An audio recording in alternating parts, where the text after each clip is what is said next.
بسم الله الرحمن الرحيم. الحمد لله رب العالمين. الصلاة والسلام على رسوله الكريم. أشهد أن لا إله إلا الله وحده لا شريك له، وأشهد أن محمدا عبده ورسوله نبينا محمد صلى الله عليه وسلم. رب اشرح لي صدري ويسر لي أمري واحلل عقدة من لساني يفقهوا قولي. ربنا زدنا علما، اللهم فقهنا في الدين. السلام علیکم ورحمۃ اللہ وبرکاتہ۔ امید ہے سب لوگ خیریت سے ہوں گے۔ اللہ تبارک و تعالی ہمارے بات قبول فرمائے۔ اعوذ باللہ من الشیطان الرجیم، بسم اللہ الرحمن الرحیم۔ والسماء بنيناها بأيد وإنا لموسعون، والأرض فرشناها فنعم الماهدون، ومن كل شيء خلقنا زوجين لعلكم تذكرون، ففروا إلى الله إني لكم منه نذير مبين، ولا تجعلوا مع الله إلها آخر إني لكم منه نذير مبين. وكذلك ما أتى الذين من قبلهم من رسول إلا قالوا ساحر أو مجنون أتواصوا به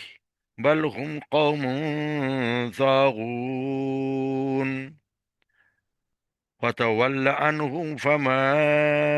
أنت بملوم فما أنت بملوم، وذكر فإن الذكرى تنفع المؤمنين.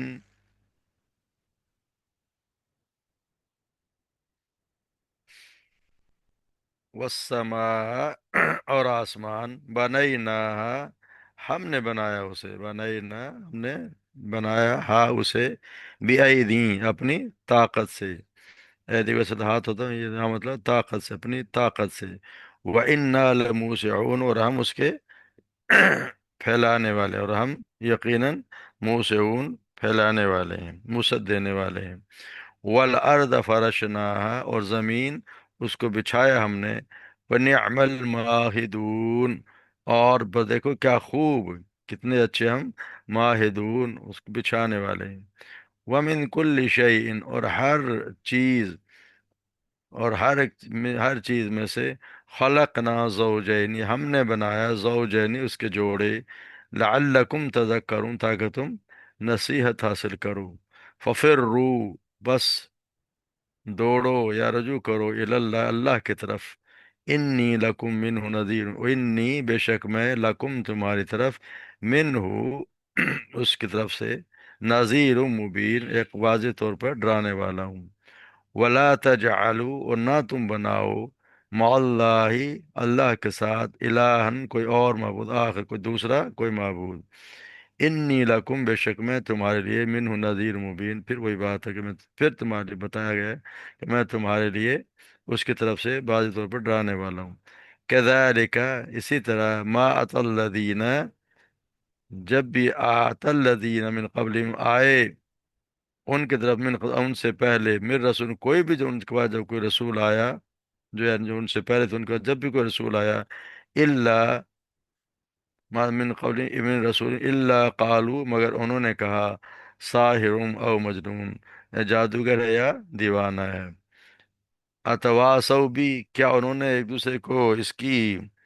وصیت کی ہے یا نصیحت کی ہے، تواصوا بھی، بل ہم قوم طاغون بلکہ یہ قوم، یہ سب لوگ جو ہیں وہ کیا ہیں، وہ سب سرکش لوگ ہیں، یعنی ان کو کوئی کسی سے وسیعت نہیں بلکہ سرکش لوگ ہیں۔ فتول عنہم پس آپ اعراض کر لیجئے ان سے، فما انت بملوم اور نہیں ہیں آپ بمعلوم ہرگز بھی، ملامت قابل ملامت آپ نہیں، یعنی آپ پہ کوئی ملامت نہیں ہے۔ وذکر اور نصیحت کیجئے، فإن الذکرہ کہ بے شک نصیحت، تنفع تنفع المؤمنین، نصیحت جو ہے وہ نفع بخش ہے مومنین کے لیے، یعنی آپ نصیحت کرتے رہیں مومنین کے لیے، اس میں نفع ہے۔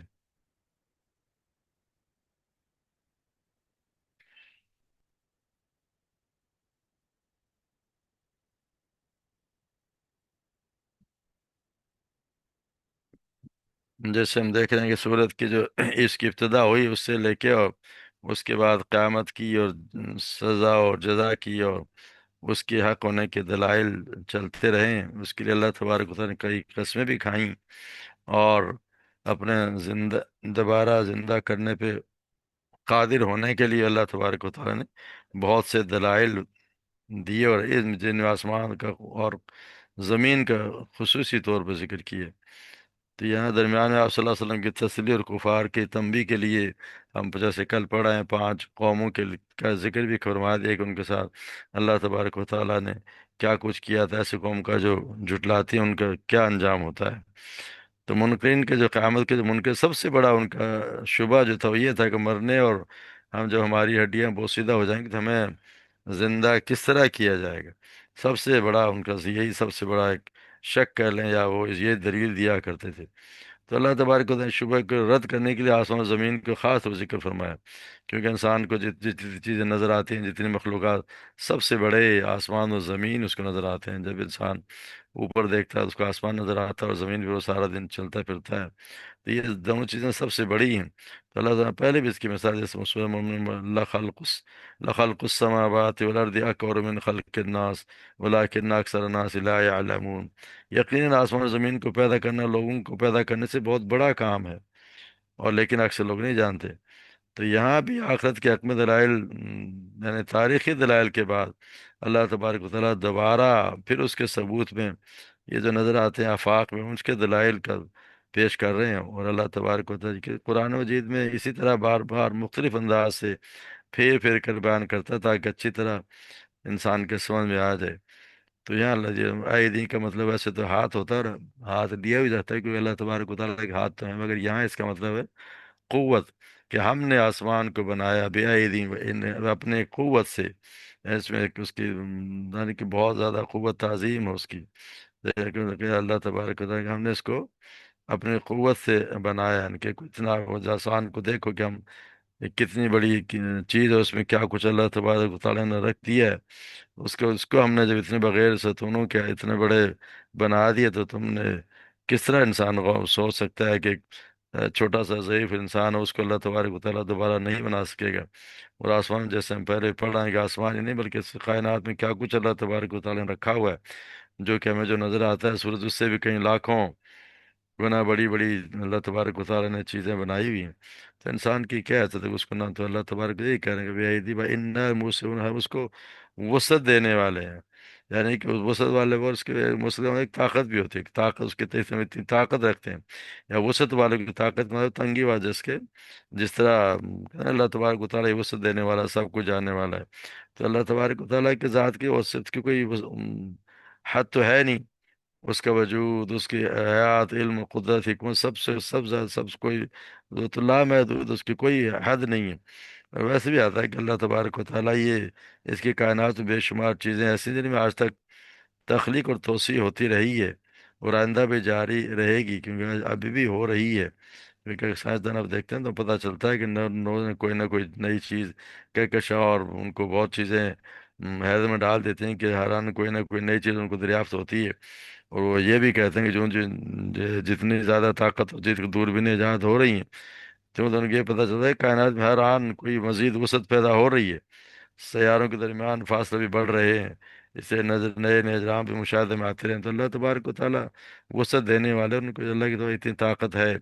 پھر اللہ تعالیٰ والارض فرشنا ونعم الماہدون، اور یہ جو زمین ہے ہم اس کے بچھانے والے ہیں، اور ہم کتنے اچھے ہیں اس کے بچھانے والے ہیں۔ اللہ تبارک و تعالیٰ نے کتنی یہ زمین ہم ساتھ بچھا دیا اس کو، اسی لیے اگر نہ اللہ تبارک و تعالیٰ اس کو اس طرح کے بچھاتے تو نہ ہم اس پہ رہ سکتے تھے، نہ چڑھ سکتے تھے، نہ کوئی گھر بنا سکتے تھے۔ تو اللہ تبارک و تعالیٰ نے یہاں پہ اس انسان کے سمجھ میں آنے والی بات بتائی کہ ہر شخص مشاہدہ اس کے استعمال میں ہے، اور وہ مشاہدہ کرتے وہ استعمال بھی کرتا ہے، اس سے فائدہ بھی اٹھاتے ہیں۔ اور کچھ بار زندگی آسائش کا اگر ایسی ہلتی جلتی ہوتی یا ٹیڑھی میڑھی ہوتی تو پھر تصور نہیں تھا کہ کوئی انسان ان پہ آسانی سے رہ سکتا۔ اللہ تبارک و تعالیٰ، اللہ تبارک و تعالیٰ نے بندوں پر یہ احسان کیا کہ اس کو زمین کو بچھا دیا، اور اس پہ وہ انسان اس آرام سے رہ رہا ہے۔ اور پھر اللہ تعالیٰ من کل شیء خلقنا زوجین، ہم نے ہر چیز کو، ہر چیز کا جوڑا بنایا۔ کوئی بھی ایسی چیز نہیں ہے جس کا اللہ تبارک و تعالیٰ نے جوڑا بنایا، چیز کو دو دو قسمیں بنائی ہیں۔ یا جیسے کہ یہ بھی کہتے ہیں کہ ایک دوسرے کے مقابلے میں چیزیں، جیسے آسمان اور زمین ہے، دن اور رات ہے، خشکی اور تری ہے، اندھیرا اجالا ہے، موت ہے اور زندگی بھی ہے، نیکی اور بدی بھی ہے، جنت اور جہنم بھی ہے۔ یہاں تک کہ ہم دیکھتے ہیں نباتات اور حیوانات میں ہر چیز کا جوڑا ہے۔ تو یہاں اللہ تبارک و تعالیٰ لعلکم تذکرون، تاکہ تم نصیحت ہے، اس کا مقصد یہ ہے کہ انسان یہاں پہ توحید کو سمجھے اور جان لے کہ مخلوق جو بھی ہے، جو بھی کوئی مخلوق ہے، جیسی بھی ہے، چاہے اس کی اس میں جان ہے کہ نہ، جس طرح اس کے مقابلے میں دوسری چیز موجود ہے۔ جیسے پڑھیں رات کے مقابلے میں دن ہے، موت کے مقابلے میں زندگی ہے، اور خشکی اور اندھیرا، تری اور اندھیرا اجالا سب کچھ ہے۔ مگر ایک اللہ تبارک و تعالیٰ وہ خالق ایسا ہے، وہ ایک اللہ ہے، اس کا کوئی جوڑ نہیں ہے، نہ کوئی جوڑ ہے نہ ہمسر ہے، نہ کوئی شریک ہے، اس کے مقابلے میں نہ کوئی ہستی ہے۔ تو یہ بھی سمجھ لو کہ اتنی عظیم یہ جو کائنات اللہ تعالیٰ نے بنائی ہے، اس کو پھر دوبارہ پیدا کرنے پر وہ بھی وہ قادر ہے۔ اسے ہر چیز کو بنا رہی تھی ہمیں سمجھانے کے لیے کہ توحید بھی ہو رہی ہے، اللہ تبارک و تعالیٰ کی قوت کا اظہار بھی ہے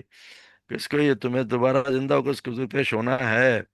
یعنی اللہ تو اتنی چیزیں بنائی ہے، اس کا کوئی جوڑا بھی نہیں ہے، ایک اکیلا واحد اللہ ہی ہے، باقی ہر چیز کے جوڑے ہیں، خالق وہی ہے، مخلوق ہر چیز کے جوڑے ہیں۔ اللہ لعلکم تاکہ تم سمجھو اس بات کو۔ پھر اللہ تعالیٰ ففروا الی اللہ، اور تم دوڑو یا رجوع کرو اللہ کی طرف، الی اللہ، اللہ کی طرف۔ یہ جو الفاظ ہیں، یہ اصل میں صاف پتہ چلتا ہے کہ یہ الفاظ جو آپ صلی اللہ علیہ وسلم کے الفاظ ہیں، یہ اللہ تبارک و تعالیٰ نے، وہ ہے کہ اللہ ہے کرا کا ہے تو کلام یقیناً اللہ کا ہی ہے، مگر اس میں جو الفاظ ہیں وہ آپ صلی اللہ علیہ وسلم کے ہیں۔ یعنی بات اصل یوں ہے کہ اللہ تبارک و تعالیٰ اپنے نبی کی زبان سے یہ بات کہلوا رہے ہیں کہ دوڑو اللہ کی طرف، میں تمہیں اس کی طرف سے خبردار کرتا ہوں۔ اس کے جیسے ہوتا ہے نا سورہ فاتحہ میں پڑھتے ہیں تو اس میں بھی اللہ کلام تو اللہ تبارک و تعالیٰ کا ہی ہے، مگر جو متکلم کی حیثیت سے بندہ عرض کرتا ہے کہ ایاک نعبد و ایاک نستعین، اہدنا الصراط المستقیم، انسان بات کر رہا ہوتا ہے۔ تو وہاں پہ بھی یہ بات نہیں کہی کہ اللہ تعالیٰ تم اللہ پر نب سے یوں دعا مانگو، بلکہ ڈائریکٹ انسان خود ہی مانگ رہا ہوتا ہے۔ تو یہاں بھی اللہ تبارک و تعالیٰ نے اپنے نبی سے یہ بات کہلوائی ہے، مگر یہ نہیں کہا کہ قل کہہ کے کہو، یہاں بس ڈائریکٹ آ رہی ہے کہ اللہ تبارک و تعالیٰ،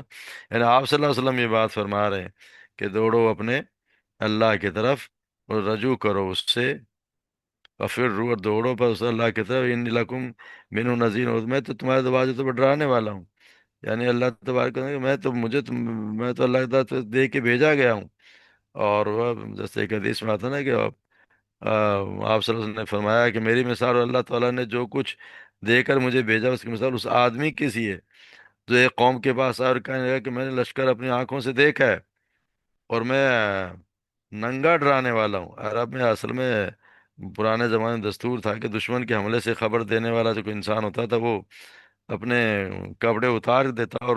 چیخ چیخ کر پھر حملے سے ڈرایا کرتا۔ تو اس کے تو یہاں یہ فرمایا جا رہا ہے، یعنی اس طرح میری مثال اسی طرح ہے، اس لیے دوڑو دوڑو۔ تو تو پھر کہہ رہے ہیں کہ ایک گروہ نے تو میری بات مان لی، تو جس نے گروہ نے اس کی بات مان لی جو آوازیں دے رہا تھا، وہ تو آرام کے ساتھ اندھیرے میں چل پڑے اور بچ کر نکل گئے، اور ایک گروہ نے اسے جھٹلا دیا، تو پھر لشکر نے صبح صبح حملہ کیا اور انہیں تباہ و برباد کر کے رکھ دیا۔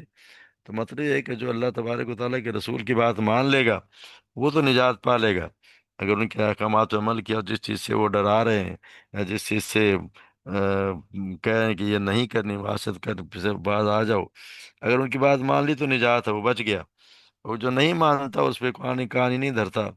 نہ کوشش کرتا ہے کہ اللہ نے کیا فرمایا، اللہ کے رسول نے کیا فرمایا، پوری زندگی گزر جاتی ہے مگر ہم کوشش نہیں کرتے، نہ قرآن پڑھتا نہ حدیث پڑھتا ہے، نہ یہ کوشش کرتا ہے کہ میرا مقصد زندگی کا کیا ہے، تو پھر اس نے نجات نہیں پانی، پھر اس نے تباہی ہونا ہے۔ تو یہاں اللہ کے رسول فرمایا فَفِرُّوا إِلَى اللَّهِ إِنِّي لَكُمْ نَذِيرٌ مُبِينٌ، ولا تجعلوا مع اللہ الہ آخر، اور نہ اللہ کے ساتھ شریک بناؤ، کسی اور کو معبود نہ بناؤ۔ اصل میں یہ تعلیم دی جا رہی ہے کہ اللہ تبارک و تعالیٰ جو اپنے رسول کی طرف سے توحید، آخرت کی خبر اور توحید کی دعوت سن کر یہ دعوت دی جا رہی ہے کہ اصل میں یہ اصل دعوت اللہ تبارک و تعالیٰ کی توحید ہی اصل مسئلہ ہے، کہ جس نے اللہ تبارک و تعالیٰ کی یہ بات سمجھ میں آ گئی، کیونکہ کہا ہی جا رہا ہے کہ صرف اللہ کی طرف رجوع کافی ہے۔ یہ یہاں کہا ہی جا رہا ہے کہ اللہ کی طرف رجوع کرنا کافی نہیں ہے،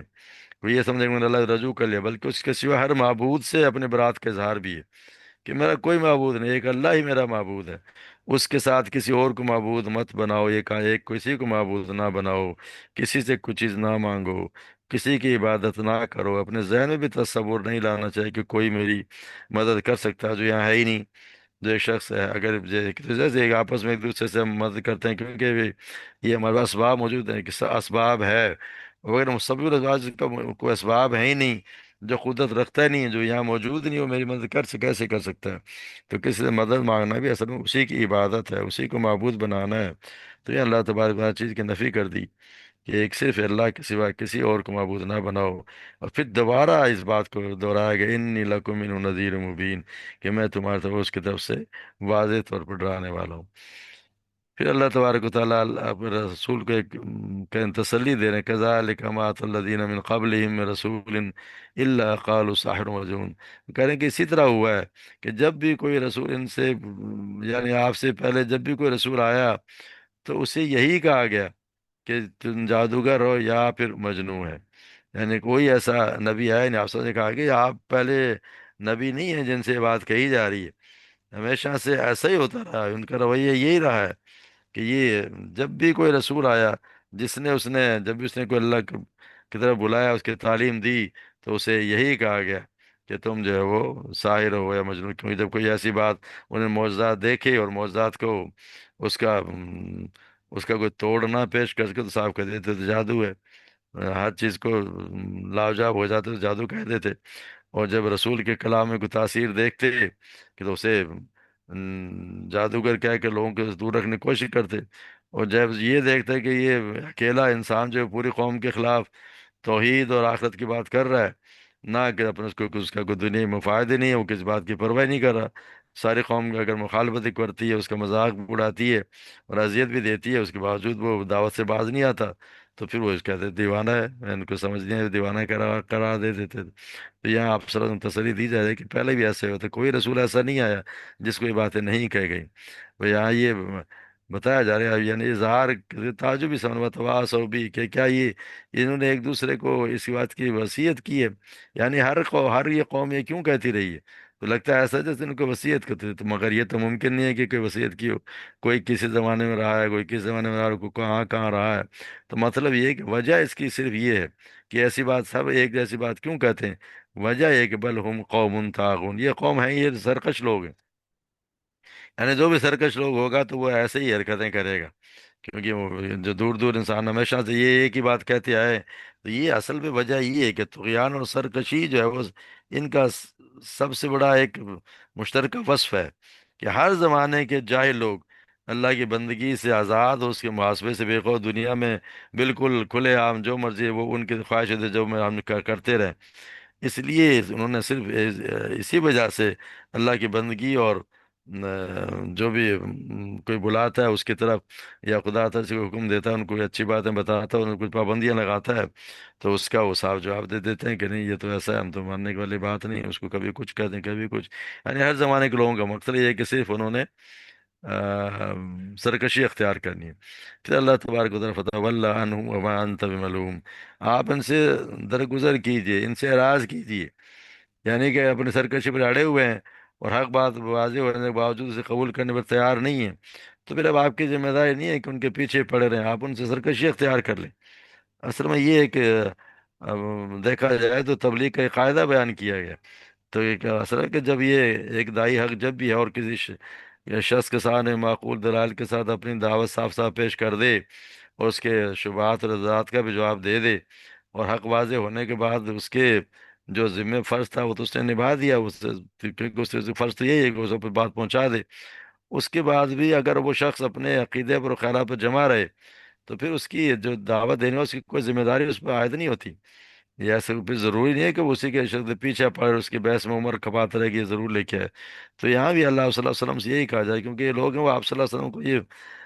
بار بار انہیں یہی کہنا ہے کہ دیکھو جی، ہم سے بات نہیں کرتے، ہمارے ساتھ ویسا ویسا نہیں کرتے. مگر اب اللہ تبارک و تعالیٰ کریں کہ ان کو،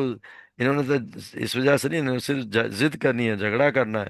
آپ نے اپنی بات سمجھا دی ان کو، آپ نے اپنی بات بتا دی، اب آپ پہ کوئی ملامت نہیں ہے. آپ نے اپنا فرض پورا کر دیا، آپ کی ذمہ داری تھی وہ آپ نے پوری کر دی. اب آپ میں اس پہ کوئی تو کچھ بھی صاف کیونکہ اللہ تعالیٰ خود فرما رہے ہیں کہ ایسے لوگوں کی طرف التفات نہ کرو، یا ان سے زیادہ بے التفاط کریں، تمہیں کوئی ملامت نہیں ہے، کیونکہ آپ نے اپنا کام کر دیا. اب آپ پہ کوئی اعتراض کر نہیں سکتا کہ آپ نے پہنچایا نہیں.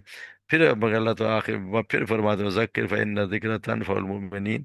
کہ آپ نصیحت کرتے رہیں، کیونکہ نصیحت سے فائدہ اٹھانے والے مومن جو ہوتے ہیں وہ فائدہ اٹھاتے ہیں. یہ اللہ تعالیٰ یہاں تبلیغ کا دوسرا ایک قاعدہ بتایا گیا ہے کہ دعوت حق کی جو کا اس کا اصل مقصد یہ ہوتا ہے کہ جو نیک روح ہیں تو ان تک ایمان کی نعمت کو پہنچانا ہوتا ہے. تو جو اسی نعمت کا قدر شناس ہوگا تو وہ اس کی طرف کھینچ کے چلا آ جائے گا. مگر جو دعوت دینے والا ہے اس کو تو نہیں معلوم کہ انسانی معاشرے میں ہزاروں لاکھوں لوگوں میں سے کون نیک ہونے والا ہے، کس کی روح نیک ہے، کون اس کی طرف آئے گا. اس لیے اس کا کام یہ ہے کہ اپنی دعوت کو جاری رکھے. یعنی دعوت کو جہاں جہاں بھی ایمان قبول کرنے والے ہوں گے وہ خود ہی قبول کر لیں گے، وہاں جب بات پہنچ جائے. اس لیے کہا یہ گیا ہے کہ آپ اپنا کام جاری رکھیں، مگر ان لوگوں کو چھوڑ دیں جن کا پتہ چل گیا ہے کہ انہوں نے کچھ بھی نہیں کرنا. ان لوگوں کو چھوڑ دیں اور آگے لوگوں کو بس تک بات پہنچائیں. یعنی یہ نہیں ضروری کہ جی جو بات نہیں مان رہا اسی کے آپ پیچھے پڑے رہے. ان کو چھوڑ کے آپ آگے اپنی بات پہنچائیں تاکہ دوسرے لوگ ایمان لے آئیں تو ان کو پھر فائدہ ہو جائے. تو اللہ تبارک و تعالیٰ ہم سب کو بھی اس نصیحت سے فائدہ اٹھانے کی اللہ تبارک و تعالیٰ توفیق دے، تاکہ ہم بھی اس سے محروم نہ رہیں. کیونکہ جو اس سے محروم رہ گیا پھر وہ تو بڑی یقینی بات ہے کہ پھر وہ اس کی تو آخرت ہی خراب ہو گئی. اگر جس کی آخرت خراب ہوگی تو ہمیشہ ہمیشہ کے لیے وہ تو جہنم میں چلا گیا. اور وہی اصل زندگی وہ ہے. اس زندگی تو ختم ہو جانا ہے، آج نہیں تو کل. کوئی کتنے سال جیتا ہے، کوئی نہیں جیتا. روز ہم جنازے اٹھتے دیکھتے ہیں، ایک دن ہمارا بھی انجام یہی ہونا ہے. اس سے پہلے ہی اپنی تیاری مکمل ہونی چاہیے. مکمل تو خیر نہیں ہوتی مگر کم سے کم کوشش کرتے رہنا چاہیے. اللہ تبارک و تعالیٰ ہمیں صحیح سمجھ عطا فرمائے، بس عمل کرنے کی توفیق بھی عطا فرمائے. وما علینا الا البلاغ.